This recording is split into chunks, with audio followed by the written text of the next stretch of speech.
Salut tout le monde, salut, bienvenue dans LMV, épisode 194 aujourd'hui. C'est reparti pour un tour et c'est reparti pour un tour un petit peu moins positif aujourd'hui, je sais pas, on va voir. Ça va être selon l'humeur du jour. Mais si vous lisez le titre, évidemment, vous vous doutez que je ne suis pas très content. Qu'est-ce que ça peut faire? Tout le monde s'en fout. Mais bien sûr que tout le monde s'en fout. Bien sûr que tout le monde s'en fout. Mais chacun d'entre nous ne s'en fout pas. Salut Marie, salut Frédéric. Vous allez bien? Bien sûr que tout le monde s'en fout. Il y a d'ailleurs une belle série vidéo, vous avez dû la voir, qui s'appelle « Et tout le monde s'en fout ». C'est génial ce qu'ils font. Salut Vanali, salut Pascal, salut la Belgique, salut Frédéric, merci d'être de passage. Et donc tout le monde s'en fout, mais c'est intéressant parce qu'au niveau particulier, je suis certain que vous vous intéressez à ce qui se passe et ce qui s'est passé la semaine dernière. Salut Laura, merci d'être là. Ce qui s'est passé la semaine dernière au niveau du vote des lois, la loi, comment elle s'appelle, je ne sais même plus comment elle s'appelle cette loi, mais qui est une véritable catastrophe et que j'ai trouvé personnellement être une véritable insulte au peuple français. Voilà. On ne peut pas dire si vous n'êtes pas français, bon c'est pas grave, mais regardez bien quand même chez vous, il y a des choses qui se passent et qui ne sont pas tristes non plus. Donc, il n'y aura pas de moment suspendu aujourd'hui, désolé. Parce que il y a des choses qui méritent d'être dites, mais il y aura quand même une histoire à la fin, et je vais vous raconter une histoire formidable d'un jeune Belge d'ailleurs. On parlait de la Belgique, enfin je parlais pas de la Belgique, mais je vois que Mercedes est là, donc je saluais la Belgique il y a quelques instants avec tous nos autres amis qui sont là. Salut Maribeau, et donc on va raconter l'histoire, je vais vous raconter l'histoire d'un jeune Belge. Et comment il s'appelle ce Belge? Il s'appelle Emmanuel. Parce que le prénom Emmanuel, je vais vous dire, je commençais à me dire, c'est pas des gens terribles, hein, les Emmanuel. Hein. Et pourtant, un de mes meilleurs amis, sans doute l'un de mes meilleurs amis s'appelle Emmanuel. Mais heureusement, dans le domaine des Emmanuel, il y a mon meilleur ami, et il y a aussi cet Emmanuel belge dont je vais vous parler dans quelques minutes, et qui fait des choses qui méritent d'être nommées humaines. Et pas post-capitaliste libéralisme à outrance comme il vient de se passer la semaine dernière en France. Je ne vais pas vous raconter tous les détails. C'est la francophonie qui t'accompagne, JP. Merci. Parce que je ne regarde pas trop vos commentaires. Voilà, ouais. Merci Pascal. Notre ami belge, bien sûr. D'une grande culture, d'une rare culture. Enfin, bref.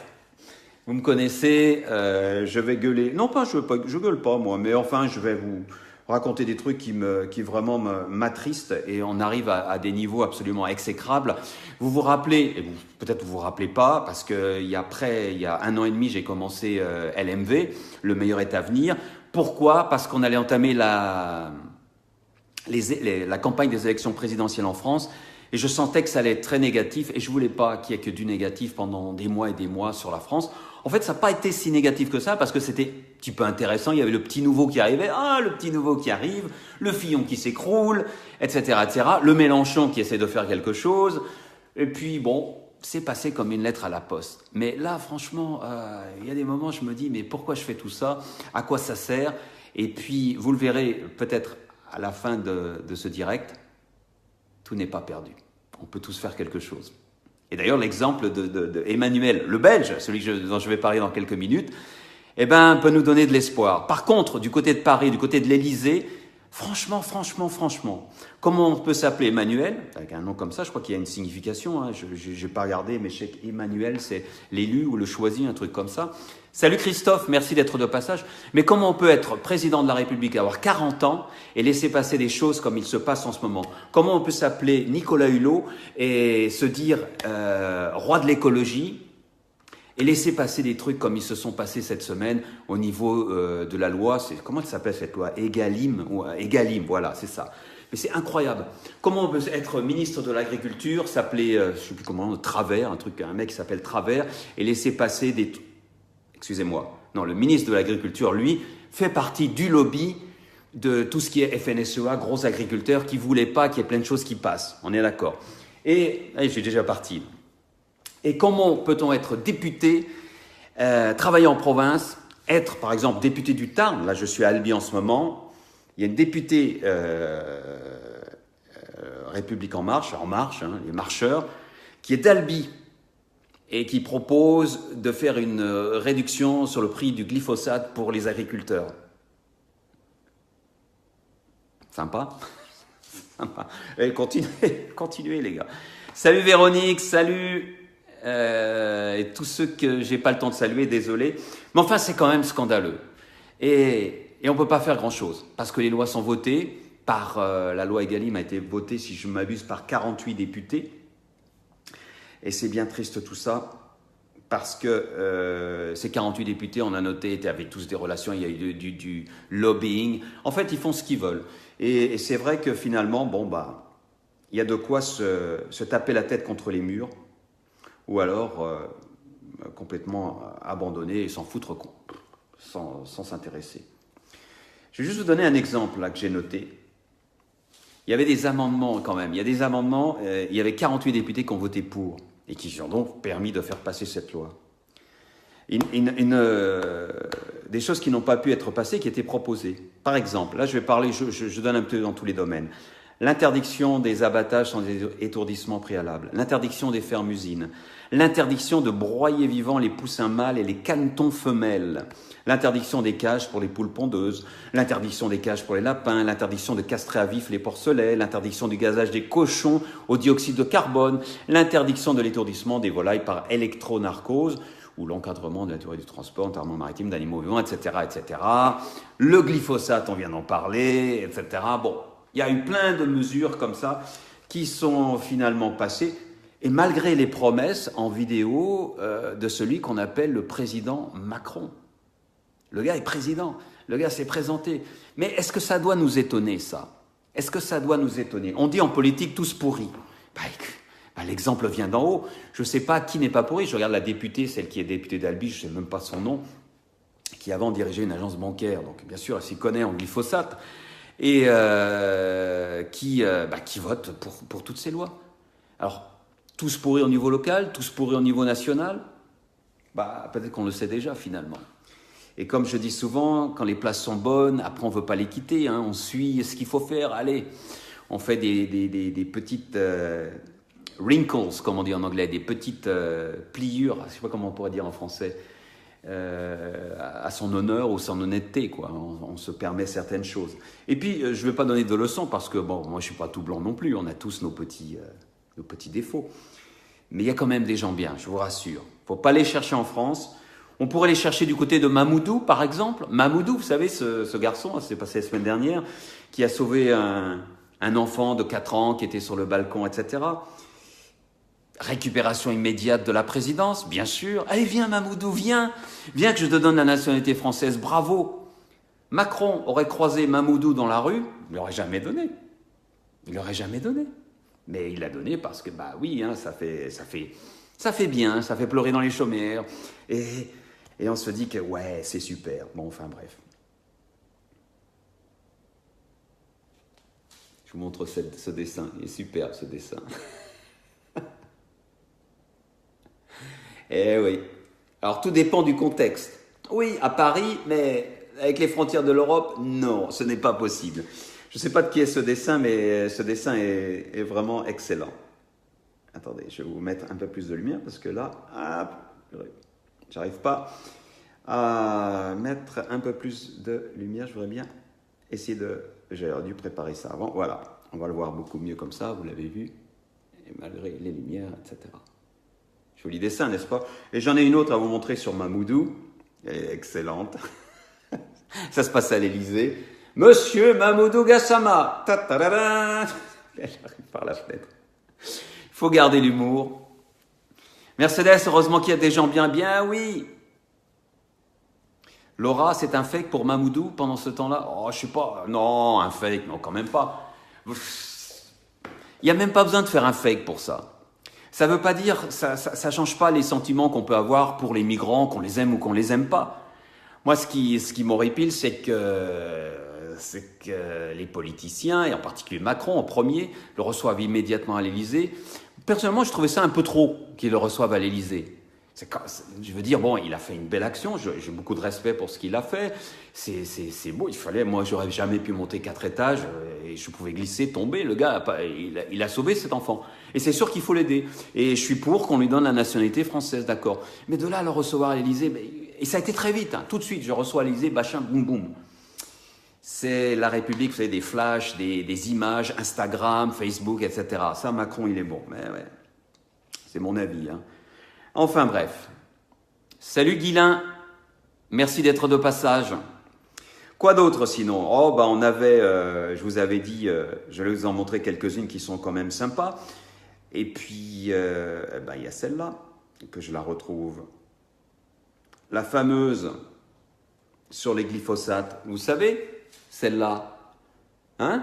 Pour votre santé. Ah, c'est la République française qui vous dit ça. Ne mangez pas trop gras, trop salé, trop sucré. Mangez plutôt 5 fruits et légumes traités au glyphosate par jour. Ta-ta-ta-ta. Nos partenaires, l'Europe, Bayer, Monsanto et la FNSEA. Voilà. Mais c'est exactement ça. Non, attention, faites attention. Et puis pour le trop gras, trop salé, trop sucré, vous savez qu'ils ont empêché qu'il y ait une loi qui interdise de faire de la publicité sur les aliments trop salés et trop sucrés pour les enfants. Ah non, c'est bon, c'est pas la peine, c'est pas la peine. Qu'est-ce que vous voulez que je vous dise, moi? Qu'est-ce que vous voulez que je vous dise? Ce que je peux vous dire, par contre, c'est que je voulais vous en montrer une autre. Voilà, encore une sur le glyphosate, qui est quand même sympa. Regarde-moi ça. Elle est pas belle, celle-là? Alors, je ne sais pas si vous la voyez bien. Mais maman, alors, pourquoi les pesticides ne sont pas interdits en raison du principe de précaution? En raison du principe d'abord le pognon. Et c'est vrai. C'est vrai. C'est d'abord le pognon. C'est la seule raison qu'on peut admettre pour ça. Une dernière sur le glyphosate, parce qu'il y en a eu tellement. Moi, j'aime bien celle-là. L'amendement contre le glyphosate est rejeté. Vous savez, si on a baissé les limitations de vitesse à 80, c'est parce que votre santé nous préoccupe, dit le monsieur.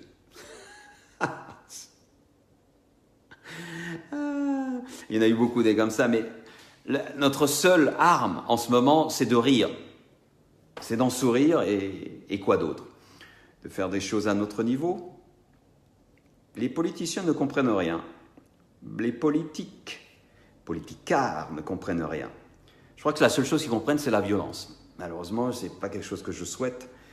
Alors, est-ce qu'on doit rester comme ça jusqu'à ce que... Sinon, pour sortir de ça, parce que ça me fatigue, quoique j'en ai une encore. Bon, elle est triste, hein, mais allez, je vous la montre. Sur le broyage des poussins, vous voyez la République En Marche rejette les amendements visant à interdire le broyage des poussins mâles. Et vous voyez les messieurs de ceux qui ouais, et les petits poussins. Vous me direz, mais on s'en fout des poussins, qu'est-ce qu'on en a à faire? Ben oui, les êtres vivants. Moi, personnellement, ça me touche. Et on vit à une époque, 21e siècle quand même, on n'est plus au Moyen-Âge. Est-ce qu'on a vraiment besoin de faire ça? D'avoir aussi peu de respect pour la vie, sous quelle forme que ce soit. Et puis, il y aurait tellement de sujets. Et puis, on pourrait continuer comme ça pendant longtemps. Et je pourrais vous en mettre encore des couches et des couches. Et à la fin de cette diffusion, on serait tous en larmes, avec des Kleenex dans les mains, en train de pleurer. Mais c'est pas le but c'est pas mon but du tout. Sinon, je serais pas là, ou je ferais un autre genre d'émission racoleuse. Je vais vous raconter une histoire d'un garçon qui s'appelle Emmanuel et qui a choisi une autre voie que l'Emmanuel dont je viens de vous parler, dont le nom de famille s'écrit sans le R, à mon avis, et qui a choisi les ors de la République au lieu du cœur des gens et de la bonté et de l'empathie et tout ce que vous voulez. Salut Jean-Pierre, merci d'être de passage. Donc on oublie le Macron, sans le R, et on passe à l'autre Emmanuel. Et cet Emmanuel-là, eh bien, il est... Ah ben je vais être bien embêté, moi, si j'ai pas mes notes. Attendez, je reviens, quand même que je mette mes notes. Eh bien, cet Emmanuel-là, il s'appelle Emmanuel Castel. Emmanuel Castel est un garçon de 33 ans. C'est un garçon belge qui habite du côté de Ath. Je ne sais pas si je prononce bien, ATH. C'est au sud-ouest, si je ne me trompe pas, de Bruxelles. Entre Bruxelles et Roubaix, ou Bruxelles et Valenciennes. Ceux qui sont du Nord connaissent sans doute très bien. Et donc, Emmanuel, Manu, on va l'appeler, hein, on va se permettre de l'appeler Manu. Manu est un militaire de carrière et un jour il décide de faire un voyage, en 2016, Emmanuel décide de faire un voyage en Éthiopie. visiter des pays un petit peu différents, hors des zones touristiques. Un gars qui aime aider, qui participe déjà dans des associations, et il va visiter. Et un matin, en 2016 donc, il sort de son hôtel dans la capitale, Addis Abeba, et en marchant dans la rue, il voit dans un coin de rue un garçon roulé en boule, en train de dormir, enroulé en boule dans son t-shirt. Et il est un petit peu surpris, tout le monde passe à côté, tout le monde s'en fout. Ah, désolé pour les coupures. Salut Jean-Claude, merci d'être de passage.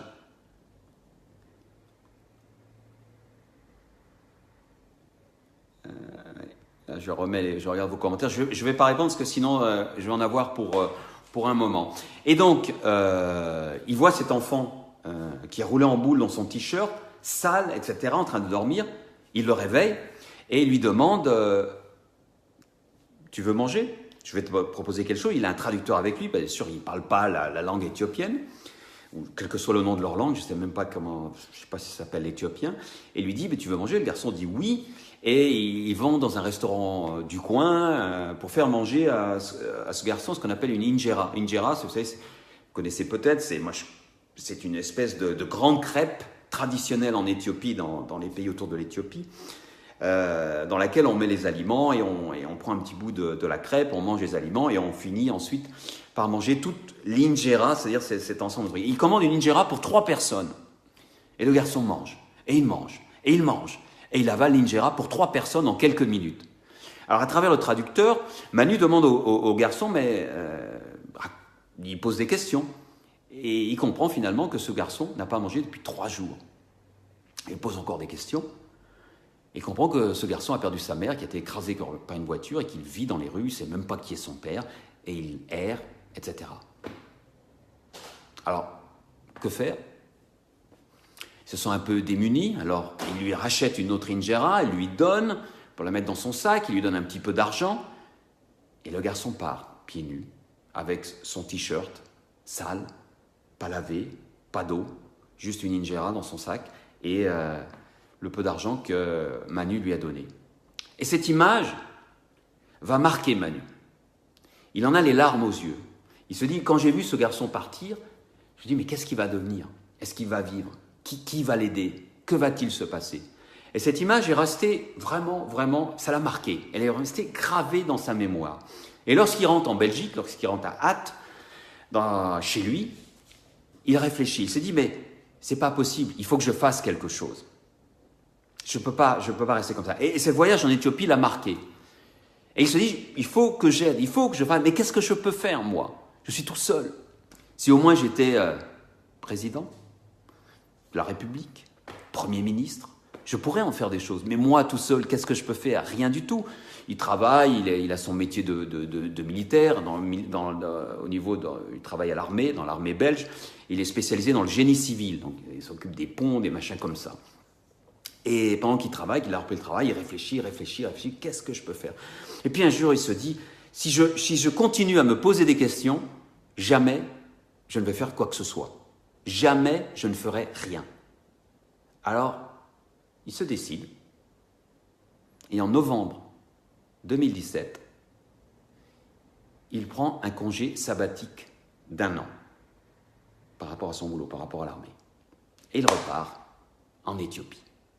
Il repart en Éthiopie avec des économies, il a des contacts là-bas, parce que rappelez-vous, il a déjà fait un voyage, il avait un traducteur, il a connu quelques personnes, et il sait qu'il y a un village dans le sud d'Addis Abeba qui a des grands besoins, il a quelques connaissances, quelques relations. Il s'est dit que peut-être il pourrait faire quelque chose. Alors c'est un projet fou, bon, il est célibataire, il s'en va, il fonce, etc. Il a des économies, il y va, il dit je vais faire quelque chose, on verra bien. Et Manu prend l'avion, arrive à Addis Abeba, retrouve son traducteur dans une ville pas très loin d'Addis Abeba, et ensemble en voiture, ils roulent pendant des heures jusqu'à ce village de 4500 habitants qui s'appelle Esho, qui est perdu dans le sud de l'Éthiopie, à 300 km au sud d'Addis Abeba. Salut Claude. Et là, il arrive dans le village et il commence à discuter avec le chef du village. Mais il faut savoir que dans ces villages, il y a le chef du village, mais il y a aussi la chef du village. Donc il doit discuter avec 2 personnes. Et il leur expose un petit peu ses idées ces projets, je vais vous aider. De quoi avez-vous besoin? Et à travers son traducteur, il arrive un peu à comprendre ce dont ils ont besoin. Et il se dit, je vais vous aider. Mais ça, là, je vous résume très très vite, parce que ça ne se passe pas aussi vite. D'abord, quand il arrive, personne ne le connaît dans le village des Chauds. Alors, qu'est-ce qu'il fait? Il s'adapte. Il s'adapte aux coutumes locales. Il ne parle pas un mot, heureusement il a son traducteur. Il voit des hommes travailler dans un champ, et il se trouve que le chef du village travaille dans le champ, et tout de suite il va les aider. Il est arrivé avec sa tente, il plante sa tente dans un coin du village, pour montrer, je vais m'installer. Vous voyez, des choses qui montrent qu'il n'arrive pas, l'ONG ultra riche, je vais vous aider, attention les gars, c'est nous avec les millions, à coups de millions. Non, il est tout seul, il a sa bonne volonté, il a quelques économies, etc. Et il décide de les aider. Tout de suite, les habitants du village et le chef du village, qui s'appelle, j'ai oublié son nom, Takilé, l'apprécient. Parce que ce n'est pas un gars qui les regarde de haut. Ce n'est pas quelqu'un qui arrive en disant, comme les Américains ou parfois les Français ou d'autres pays industriels qui arrivent, on a les millions, on va vous sauver, on sait faire, vous occupez pas, on va vous aider. Et moi, je suis en train de perdre... Oula, où est-ce que je suis passé? Je suis en train de perdre mes photos parce que, évidemment,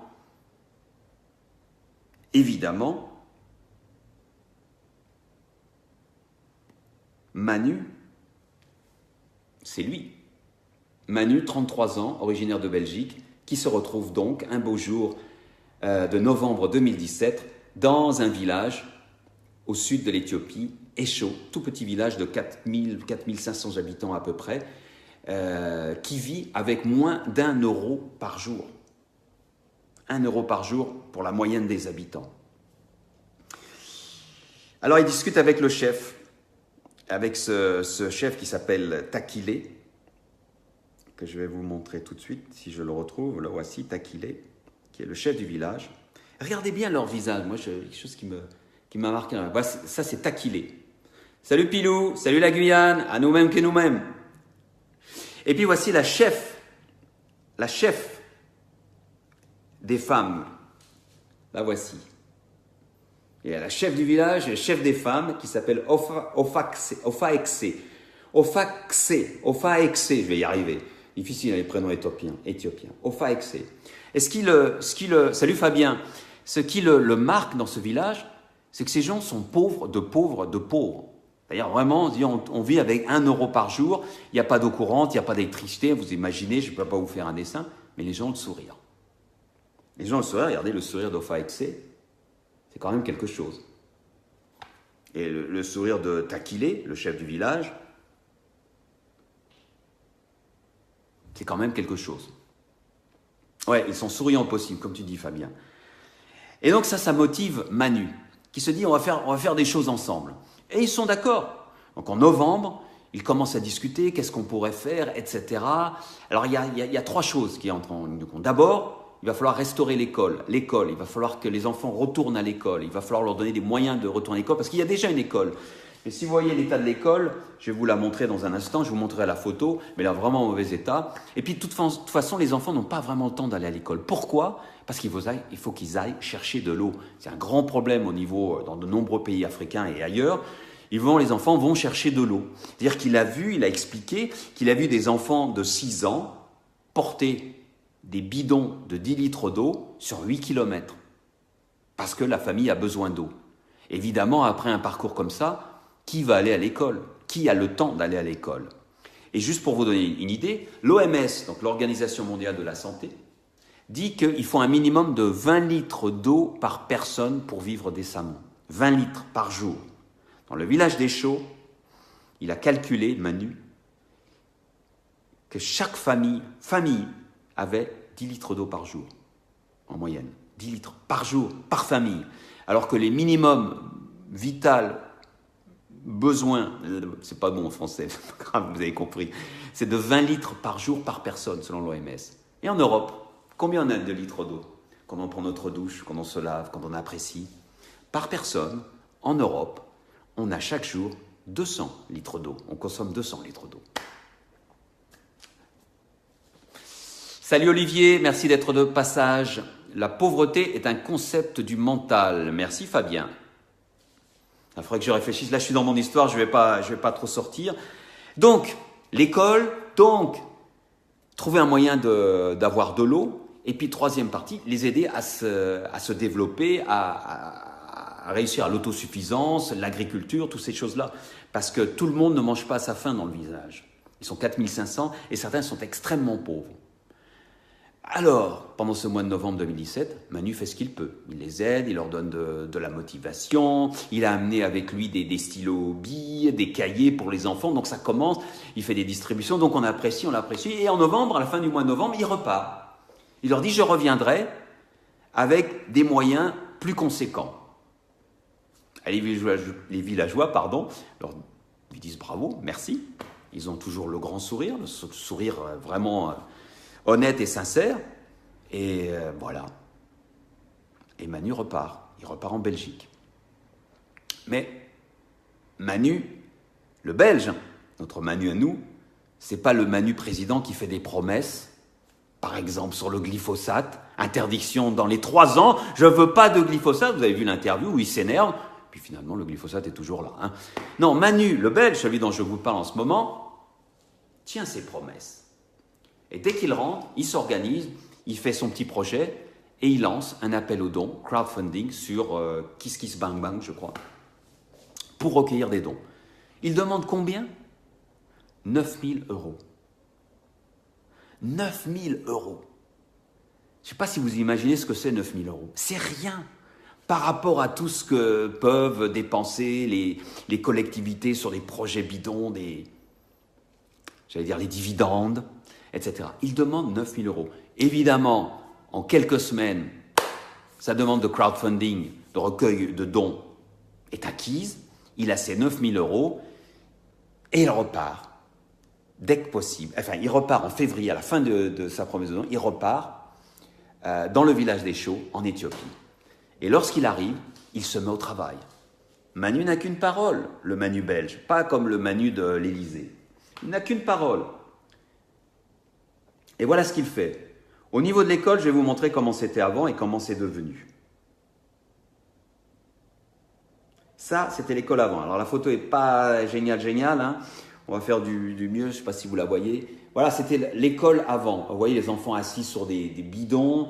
Vous voyez peut-être l'école, il y a plein de trous, il n'y a que du bois. On faisait comme on peut. Et voici l'école après. Alors vous ne voyez pas bien, il y a des tables. Il y a des stylos, il y a des cahiers. Et vous ne voyez pas dessus, les murs sont maintenant en dur, ils sont protégés des intempéries. Les enfants peuvent étudier dans des conditions normales. Ils ont repeint les portes, ils ont mis tout ce qu'il faut pour que les enfants se sentent bien lorsqu'ils arrivent à l'école. Très important, l'éducation, la clé du futur pour ce village. Dans 10 ou 20 ans, on verra la différence dans ce village. Ensuite, il a fallu amener de l'eau. Alors, si je vais comme ça, je ne vais pas. Heureusement, il s'est trouvé qu'il y a 10 ans, une mystérieuse ONG avait commencé à installer des tuyaux, un groupe électrogène, pour amener de l'eau au village des Chauds. Et puis un jour, ils se sont arrêtés. C'était il y a plus de 10 ans. Et personne ne sait même quel est le nom de cette ONG ou de ce groupe qui a installé ça. Personne dans le village ne le savait. Comme quoi, quand je vous dis que les ONG parfois arrivent et s'installent comme des princes. Et puis après, ils repartent quand il n'y a plus d'argent ou quand ça leur chante, etc. Alors, pour l'eau, voici comment ça se passait avant. Il fallait que les enfants, donc je vous disais, marchent pendant 8 km, qu'ils aillent à un endroit, et ce que je ne vous ai pas dit, c'est qu'ils devaient creuser dans le sable pour avoir des écoulements d'eau et ensuite recueillir l'eau sale à leur façon, juste en creusant comme ça. Et c'était ça qu'ils buvaient, les fameux 10 litres par famille, à côté de nos 200 litres par personne par jour. C'était ça. Eh bien,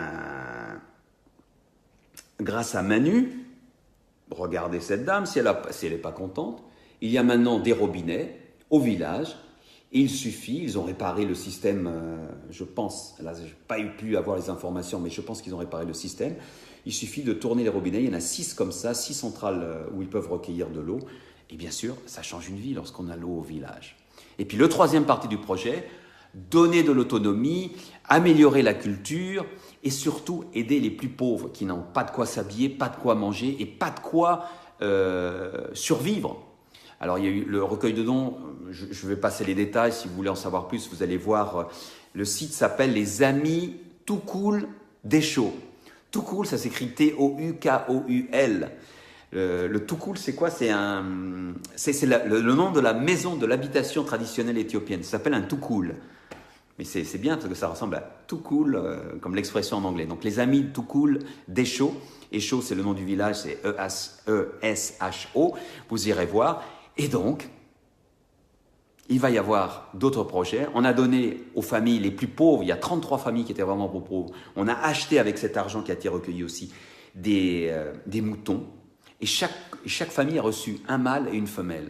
Ce qui permet d'avoir des agneaux, de développer une économie, etc., d'avoir du lait, bon, etc., et de s'en sortir. On a aussi acheté des différentes machines, on a fait des prêts, il a fait des ce qu'on appelle les microcrédits sans intérêt, de façon à ce que chacun puisse développer une activité au niveau local, c'est-à-dire qu'on s'entraide. Il y en a un qui fait quelque chose, par exemple, qui développe une jeune fille qui coud des vêtements avec sa machine à coudre, et elle va coudre pour quelqu'un d'autre, et quelqu'un d'autre va faire quelque chose pour elle. C'est ce qu'on appelle la microéconomie, l'économie au niveau local.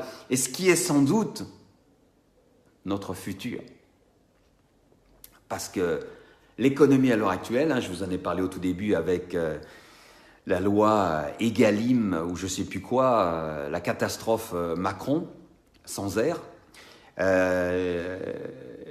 c'est complètement l'opposé. C'est la globalisation à outrance, à l'extrême, le pressage des gens qui travaillent et l'augmentation des dividendes pour ceux qui sont hauts. Bref, je ne vais pas vous en dire plus. Merci Mireille d'être passée.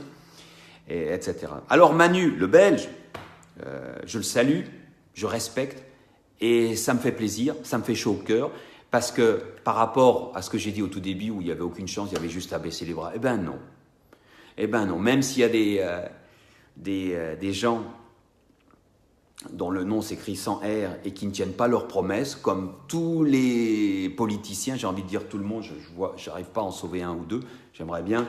Peut-être des gars comme ce député du Nord, là, qui fait rien comme les autres, là, qui n'avait pas la chemise dans le pantalon, on l'a rappelé.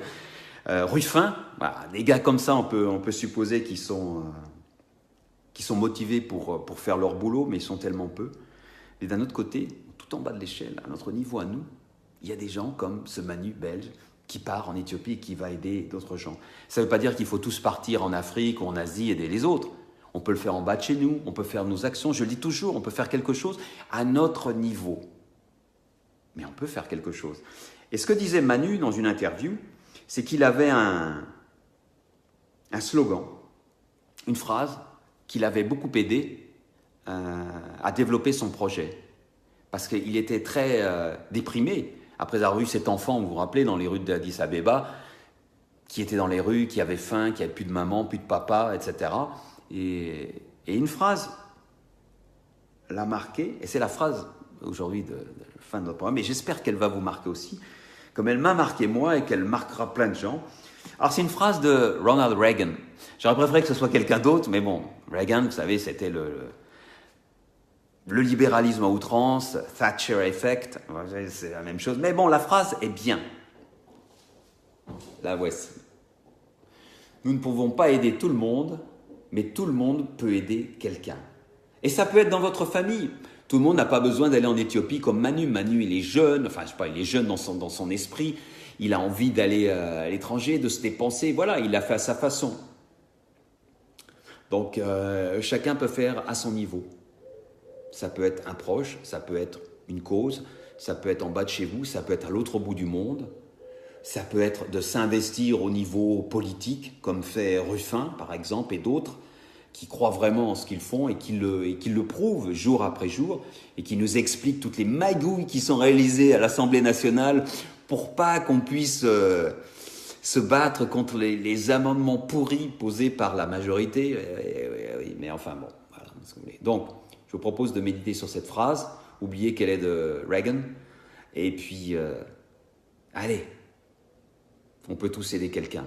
On l'a fait déjà ensemble, vous savez, avec LMV. Vous vous rappelez, on a déjà aidé des personnes, on a recueilli des fonds, on a fait des choses, et on pourra sans doute encore en faire ensemble, Si vous continuez à me suivre et si vous continuez à partager cette vidéo, je vous propose de le faire maintenant parce que ça pourrait motiver des gens à aider quelqu'un.